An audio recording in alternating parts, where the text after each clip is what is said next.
I mean, in the end, I didn't tell my mum. My mum found out on YouTube. so that's a nice way of finding out. So I think Ali Dawah shared my shahada or something. So, but he yeah, looks like my son. Yeah, and do you know what? She was more upset with the fact that I hadn't told her. I can imagine rather than the Islam itself. So it's she like said, tens of thousands of people know online, but I don't know. So that was. That must have been an awkward phone call. It was very awkward. Was it a phone call or was it a meeting? It was a phone call. It was like, something you want to tell me? And I was like, go through all the list of things I might have done wrong.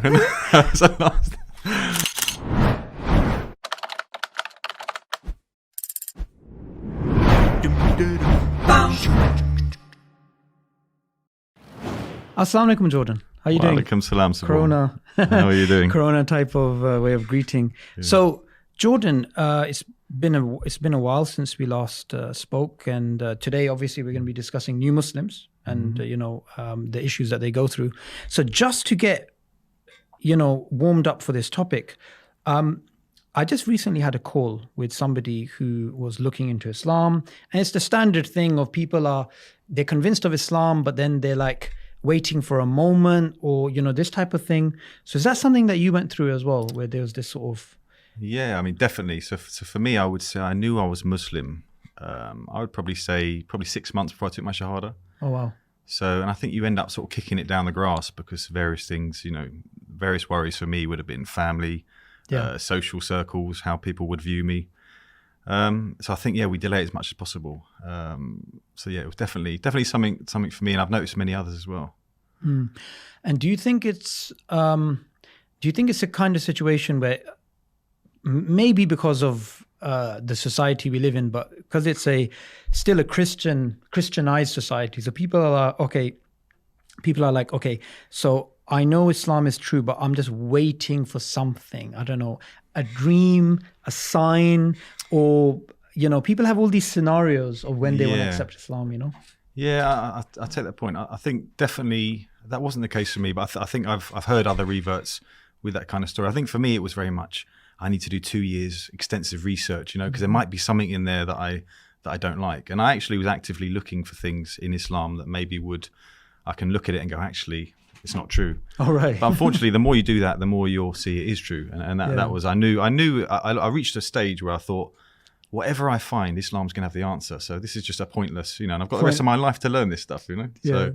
So for me, that was the case. I think the main thing for me was understanding what the shahada actually was itself, that it kind of exceeds all of these worries about, friendships, families, as hard as they are for you at the time.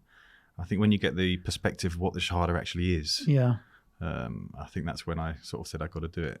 Yeah, and initially it's very daunting even being around Muslims, let alone leaving your family and other considerations. It's like, I remember watching a video of you when you were just about to become Muslim, and it just looked like you were a little bit uncomfortable surrounded by Muslims as well. Yeah. And we spoke about this earlier as well. So how is that initial period where you're kind of like, okay, I need to accept it, but what about this? What about that? What advice would you give to somebody watching right now who's in that situation? Yeah. I mean, I would say one thing that was introduced to me very early, and it doesn't always compute in your head, but they say that shaitan does what he can to delay you, Yeah. Shaitan comes into your head and says, you need to read the Quran 3 times, you need to do this, you need to do that, and all these things. And a lot of it is shaitan whispered in your ears. And somebody said that to me, and even though I was kind of like, it's like, really? But in the back of my mind, I thought that actually makes sense, because my head is playing. And in my head, I was making things a much bigger deal than they were. Yeah. I thought my family are going to disown me. I thought that all my friends are going to think I'm off to Syria. I thought I was committing social suicide. When in reality, that's not really what happened. And I'm not saying that doesn't happen to some people, because some people do get disowned. And I'm not downplaying it. But I think in our minds, before the shahada, we definitely exaggerate things in our head. That it's going to be terrible, and I'm going to lose this, I'm going to lose that, and I'm going to have to change my name was what you start some these other things as well that you start thinking you may have to do. Also, are you ready? Because I think for a non-Muslim, when you're about to take your shahada, you want to be the perfect Muslim. You can't take your shahada and then sin. It's almost you want to be ready for that perfect. In reality, none of us are ready for that. So you've got to take that plunge with knowing that you're not perfect. You are going to struggle, and tests are going to come. Yeah. And somebody, say, who's been drinking 20 years, or they have previous relationships, and there's all this baggage, they may think to themselves, do you know what? I need to first get rid of this, and this, and then I'll reach that point. But the problem is that point never really begins. Never comes. And you sort of, I mean, the example I like to give is that of a marathon, right? So if you try and run the marathon tomorrow, you're going to fail. But if you sign up and then 2 years later and you're training for those 2 years. So when you take your Shahada, you sort of enter the race. Yeah. And then you can slowly start transitioning out and changing your lifestyle and doing these types of things. But that catch-22, it has to be broken. You have to just say, okay, you know what, I'm just going to just go ahead and take the Shahada. Yeah. And sometimes we need a bit of a state change. We need a bit of a psychological mechanism to drive us to move forward. What was it for you? Was it death? Was it just like, I need to be honest with myself and realize it's true? What was that trigger, and how would you get others to have that same sort of thing? Good question. I think, I was very fortunate to have the Ifdawa guys sort of guide me. And Hamza, you talk about the marathon, he always said to me, a flower doesn't grow in a day. So I already had that. And that's Muslims, reverts aren't always given that advice. You know, it's always, you've got to be perfect. You can't do this 5 times a day. Yeah. That wasn't the advice I received. But I remember Hamza sending me some stuff about death as well. There's some famous stuff on YouTube that sort of talks about, and I think they did because I think you do have to have that perspective that, if you delay your Shahada a day, if you die in that time, that's actually quite a serious thing. Yeah. And I definitely was, I was very fortunate, I think, to have the guidance I received.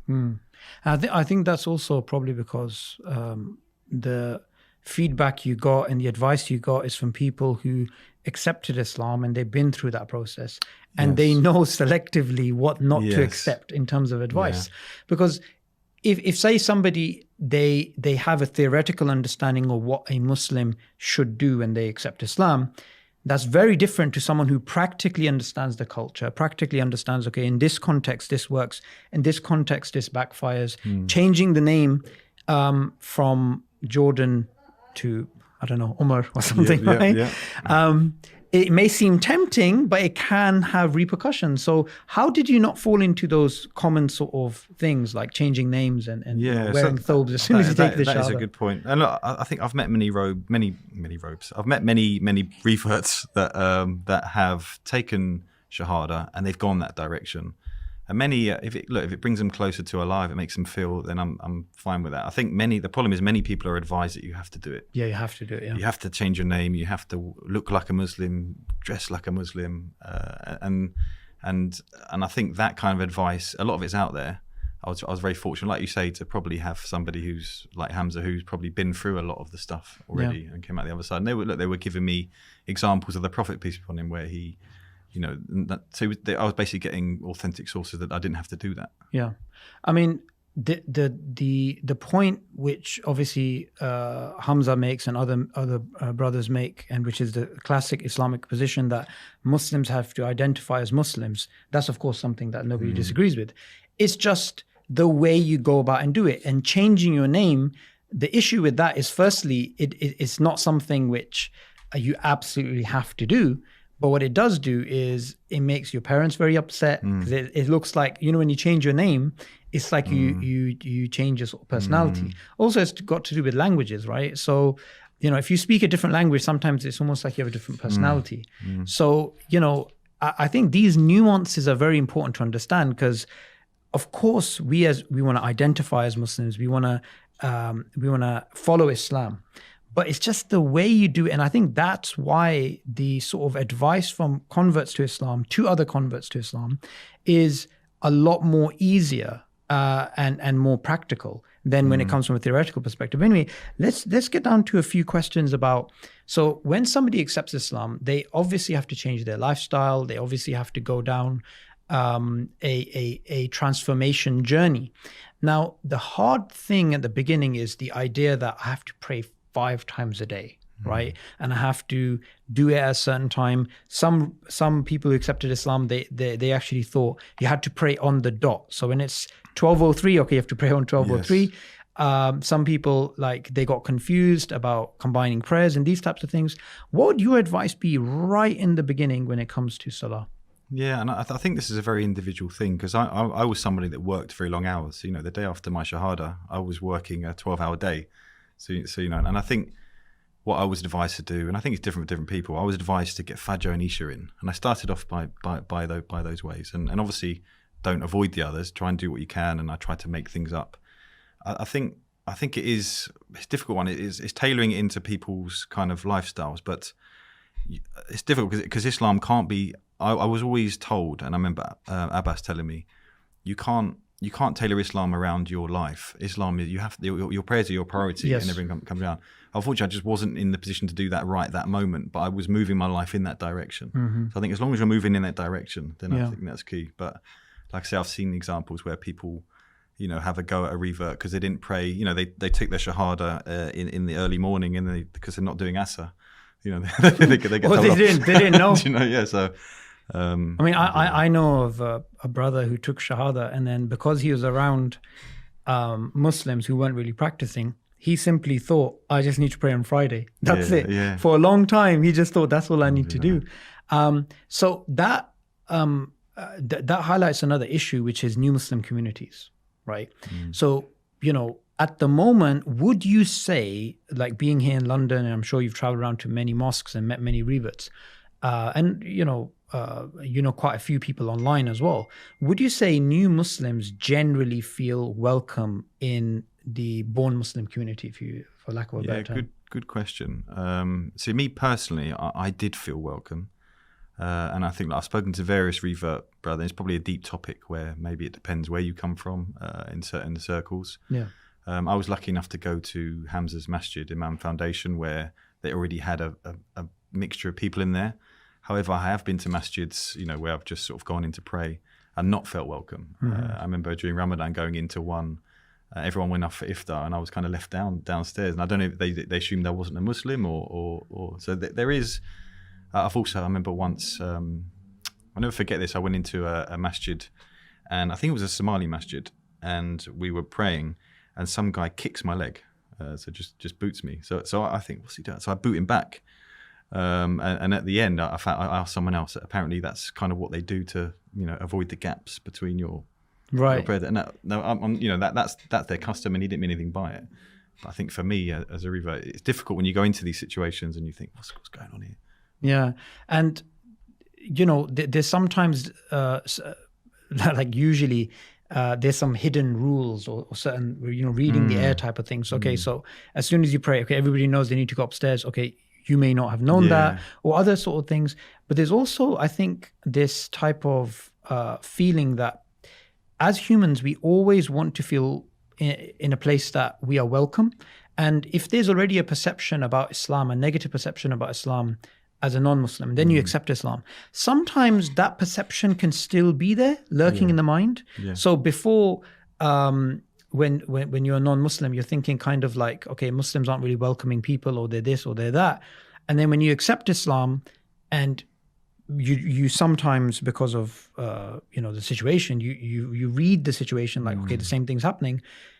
Can that feeling and thoughts and those things come back again? Yeah, I think so. I think definitely if you are treated badly. I mean, I have to be honest, in my experience of Muslims I meet, and I think, look, when you go to a masjid, you're generally meeting practicing Muslims. Yeah. And I've met so many beautiful people. And I think even going back to the people that, I met originally at EF Dawah, their beautiful character and the way they treated me, the way I saw them, that had a massive effect on me. And I am someone who is, I would say, intellectual. I look into things, and I wouldn't have accepted Islam just because someone...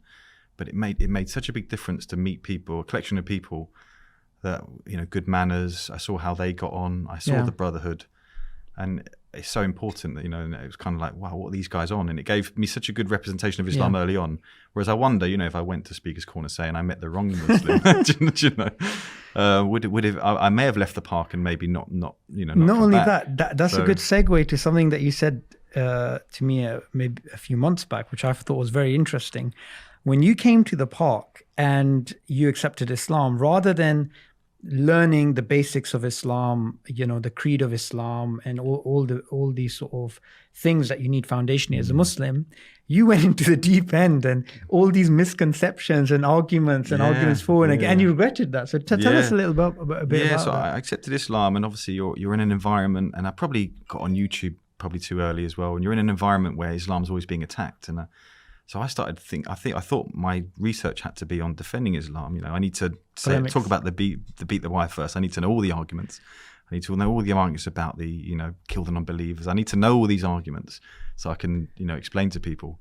And really, I was probably neglecting Tawheed, 99 names of Allah, and that is stuff I did get back onto eventually. But I think a revert, and probably an example is where revert needs that kind of guidance of sticking to the basics, because I'm sure, obviously that's the Speaker's Corner example, but I'm sure other reverts may just start reading the wrong things or go, we tend to run before we can walk. Sort of come in, it's like a kid in the candy shop, you want everything, and you can get very, very, so it's quite important. And like I said, I'm just lucky I've had brothers that have grounded me, and, I do often make dua for people out there to have the same support group network that I had, because look, I'm 37, I'd say I was a fairly mature adult, and I still found it hard, and I had a good support group. So imagine the young brothers out there or sisters who haven't got the support group, have the wrong guidance, and isolated and everything like that. I think, subhanAllah, it's we need to do more for them. Absolutely. And like you mentioned, like even at a mature age and with the support group, you found it difficult. And imagine the same issue, but you're younger and you don't have the support. And on top of that, you also have this type of, and you get this in some parts of the world, less so in the UK, but you do get this sort of thing that when you convert, you've almost become treacherous, right? I remember there was a white revert, a white Muslim, and this was in East London, and somebody walked past and said traitor, right? I remember hearing that. It is almost like you're a traitor to the race type of thing. Did you get that? And did you feel some of that heat? I did. I got it quite a lot, actually. I got, and probably it's because I was linked to the Speaker's Corner scene. It was very much, I became kind of the stereotypical white convert there. But you're not ginger. I'm not. Yeah. So well, these are things. So I wasn't ginger. I didn't come from prison. I wasn't lonely. I didn't struggle to get a girlfriend. There's all these things. These kind of archetypal, revert that I think a lot of people were confused. Why is this guy accepted Islam? And I was definitely called traitor and all sorts of things. And I still, to this day, I don't really know what I'm a traitor to. And I'd love to have that conversation with someone from the EDL or whatever it is, what I'm actually a traitor to. And look, for me, I travelled when I was younger, which I think helped broaden my perspective. And for me, truth is never about the patch of land that you're born on, and I think that's a fairly obvious thing. But yeah, I think some people struggle to. Yeah, it's hard to also, like, as human beings, we don't want to be the odd one out, right? And accepting Islam, especially in the UK at the moment, it does sometimes feel like the odd one out. It's like people are, because obviously conversions are happening, people are accepting Islam. So it's almost like, okay, so there's another one in the family. Okay, this person accepted Islam. So with your family, did you feel that you had to pacify them in some way, or you had to do certain actions, or after becoming Muslim, you had to be an extra good Muslim to, just get them to be more accepting of you accepting Islam? Did you feel that wasn't really needed? I do, and so my mum had already accepted it with my sister, but I still knew at the bottom of my heart that she didn't really want it for me, and so I delayed telling her, and I did spend time. One thing in Islam which is crucial, spending, looking after your parents, and I didn't spend a lot of time with my mum before that, so I started to see my mum regularly. I started setting up weekly meetings. And I think that did make a difference. Okay. In the end, I didn't tell my mum. My mum found out on YouTube. so that's a nice way of finding out. So I think Ali Dower shared my shahada or something. But he looks like my son. And do you know what? She was more upset with the fact that I hadn't told her. I can imagine rather than the Islam itself. So it's like tens of thousands of people know online, but I don't know. So that was. That must have been an awkward phone call. It was very awkward. Was it a phone call or was it a meeting? It was a phone call. It was like, something you want to tell me? And I was like, go through all the list of things I might have done wrong. When was the last time I got nicked?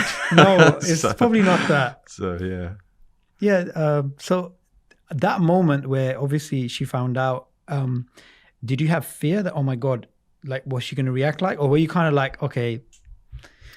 Yeah, I think you never want to...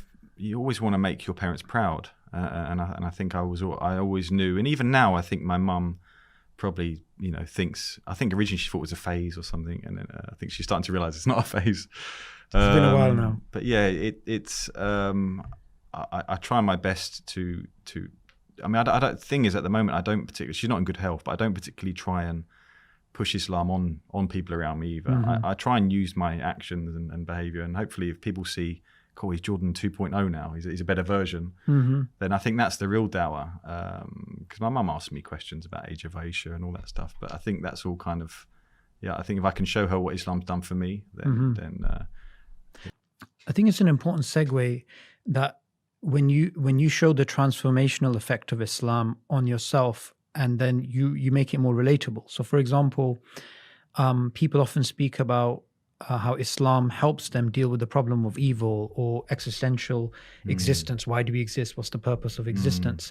A few years ago, and funny enough, you mentioned John Fontaine before, and that he's the first person who spoke to you. So me and him a few years ago, we were traveling around, and we got stopped by the police and just a few questions. And he obviously noticed that, okay, they're Muslims. So then he obviously wanted to speak to John. And then he said about one of his police colleagues who accepted Islam and how his accepting of Islam helped him deal with some issues he was going with. So do you think that's because it's very difficult to talk to family and even friends and stuff. Do you think inner peace and how Islam has practical solutions for not only internal happiness, but generally issues that human beings face on a day-to-day basis? Do you think that's a really an easier avenue to sort of speak to people? I mean, definitely. This is how I came into Islam. I had a niece, and I started to see what Islam was for her. In terms of because of your sister's acceptance. Yeah. So I started to see it. So yeah. And would you say that as new Muslims, that there's a responsibility that you have in teaching people who are looking into Islam or the new Muslims who are coming? There's almost like an additional burden that perhaps born Muslims don't have, because you've been through all of that and okay, I know these pitfalls are about to come. Definitely. And I think it's strange because a lot of people say to me, should you be giving dawah? You've only been Muslim a couple of years. Are you the best person? But I do think, firstly, that I think I have a certain story that certain people will relate to. And there may be some really knowledgeable Muslims out there that have never actually experienced what I've experienced. And there may be someone's watching, it could be, an English-born revert who wants to accept Islam. And I think, I don't really see many kind of, say, white faces online in the dawah crowd. And I'm not saying it has to be, but I think it has an impact on the people of that. It had an impact on me. So, Hamza, for instance, one of the reasons why I saw Islam as a beautiful thing for my niece. Then I saw it as a beautiful thing, and I think, is it for me as well? I looked at various scholars and all the people online. Yeah. It was only when I saw that face that I could relate to, that looked like me a bit. I mean, Hamza don't look like me, but he's he was a guy dressed in sort of sport casuals. Yeah. He looked like he just came back from like a wheeler dealer. Yeah, Islam, and I thought, God, so maybe Islam is an option. Yeah. Because I think a lot of people in this country will see Islam as a foreign religion, even if they see the beauty in it. Yeah. So I think that's a really powerful. It's a powerful image, because you see someone that's like yourself, and then you're like, okay, so if they accepted Islam, it's also for me. John Fontaine actually said something similar, that he saw Abdurrahim Green on YouTube, and he's like, okay, so. Like the same feeling that you got with Hamza. It's like, okay, if it's for him, then it's, it's also. And before that, it was kind of, John said it was like, in his mind, it was just like an Asian religion or something. It was like a race, So it's very important to break that stereotype. At the same time, do you think that sometimes Muslims, they, maybe it's, I'm not sure where this exactly comes from, but it's also, okay, so people have now accepted Islam and they came from a particular background, and now the Muslims expect them to be way better than born Muslims. They expect them automatically to be almost leaders and this and that, and they expect you to be really up there. Yeah, I've always felt that, and I don't know if I'm right or wrong. I've always thought reverts get way too much credit, because I mean, a lot of the people that message me, for instance, are born Muslims that say I've inspired them to practice their deen more. And I think, how have I done that? How have I done that? And I think that I've spoken to born Muslims, and their challenges and their stories harder than mine. You know, a lot of born Muslims. You know, I've heard of people that have got hit at Quran class or whatever, or they've had bad experiences. They've left Islam, gone to university, and then come back. And I think that's an interesting story that I don't hear.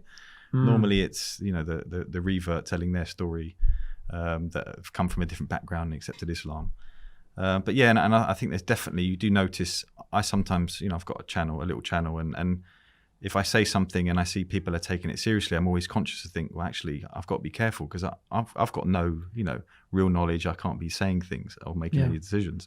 So I try and keep my channel for that reason. But I do notice that sometimes if you're, perhaps a white revert on a platform, people can start to listen to you perhaps in that way. Yeah. And there's obviously a danger in that. There's a responsibility.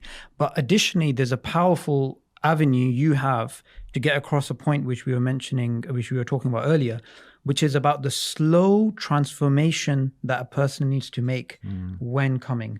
So just to sort of, remind the viewers again, why is it so important for a new Muslim when they accept Islam, and for any potential Muslims out there who are going to accept Islam, that they understand that the slow process, the turtle approach, is better than the rabbit approach? Yeah, I think, and we spoke about it earlier, didn't we, about the fact that Sahaba were drinking, and it came at a certain time because it's the wisdom that if alcohol would have been banned at a certain time, perhaps they wouldn't have accepted Islam. Yeah. And I think that's definitely the same case for a revert in terms of pacing yourself, and I think don't expect to be. And this was happening to me. I didn't want to take my shahada. One of the reasons was because I thought I had to be this kind of perfect, or and no sins at all.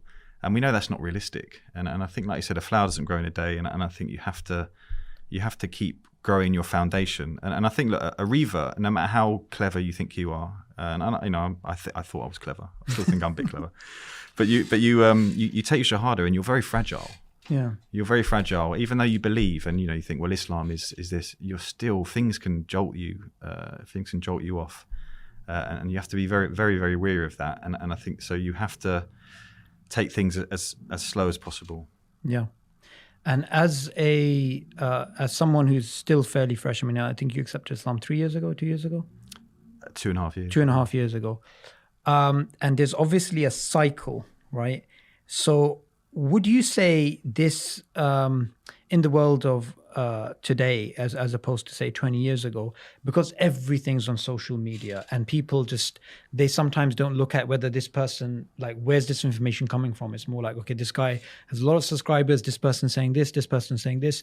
And there's sometimes a lot of conflicting information, a lot of stuff which is very, very confusing. So as a last point to end the show, what advice would you give to new Muslims in this very confusing world of social media and the internet and whatnot, to make it easier for them to come to the right sort of guidance, and also to ignore a lot of the noise and figure out what is the right thing to do? Yeah, no, and you're dead right. And this is one of the things that happened to me. You obviously got YouTube, and so you type in something, a topic, and all these various people come up, and you listen to all of them, and to be honest, there's no one to certify the YouTubers actually know what they're saying. I think for me, definitely linking to an organisation early, like EF Dawah.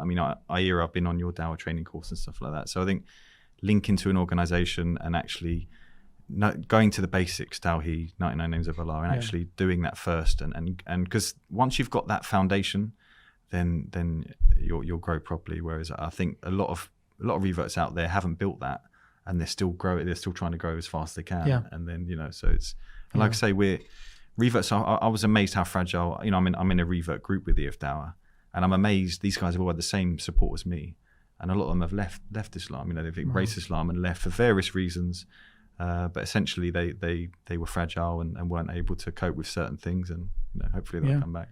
And it's a somber point to end upon, but there are people who've left Islam simply because of a lack of social support. Yeah. I know of one case where somebody left Islam, and when they were being communicated with, somebody tried to chase them up, and they simply said, well, I'm lonely. I accepted Islam and I lost out.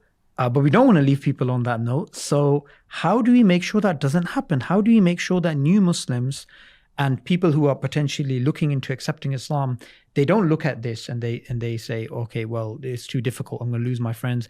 How do they accept Islam in a way that they don't lose out and they take things slowly?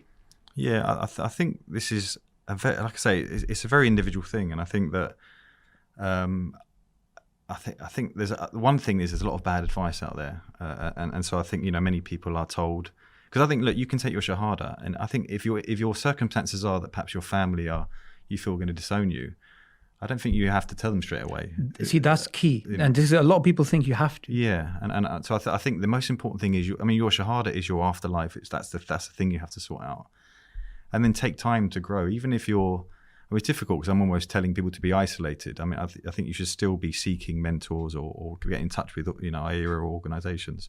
But yeah, definitely, it should be.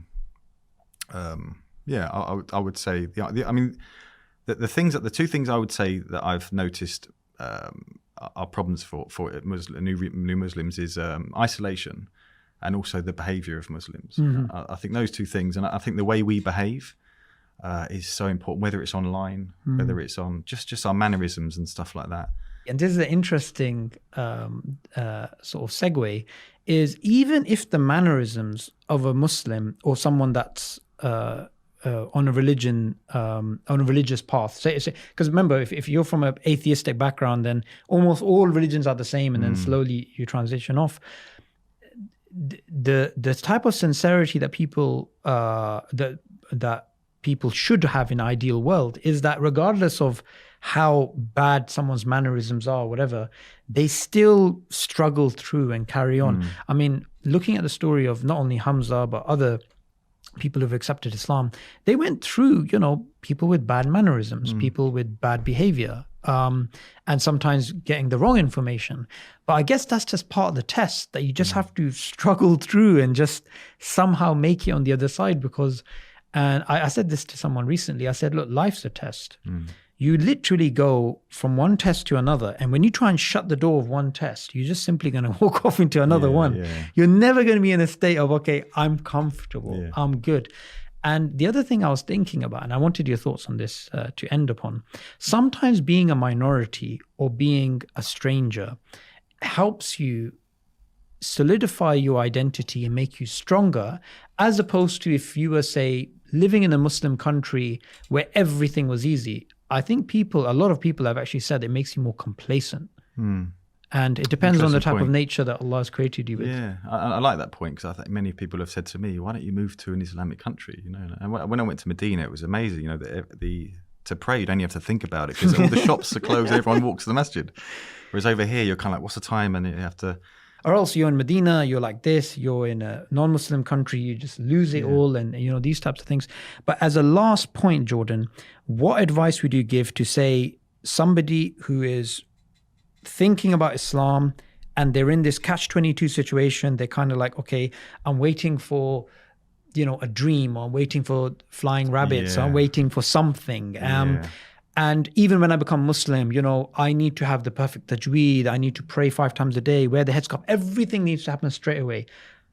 What would you advise them? Yeah. So if you accept, there's two things. If you accept, if you accept Allah and the Prophet as the last and final messenger, you are a Muslim, And I had that feeling where even though I was delaying my shahada, but I was a Muslim. I just hadn't taken my shahada yet. So why delay it, And there are various other things in your mind. And like I said, I mentioned earlier, your mind's going to blow them up. There are various things. And I was told at the time, shaitan is going to play tricks on you. And I believe that. I think, shaitan doesn't want your shahada to come. So I think the key is to really understand the importance of the shahada. And then trust me, everything else in the end will, there's various people say whatever you give up for Allah, He replaces with something better. SubhanAllah. And that's true. In every revert I've spoken to, they've all had tests and challenges. Yeah. But in the end, they've Allah doesn't break His promise. No, 100%. See, thank you so much, Jordan. For all of you watching out there, it is so important that we get this message out to new Muslims, especially. This information is probably going to save people years of going back and forth and making mistakes. So thank you for sharing that advice with us. Exactly.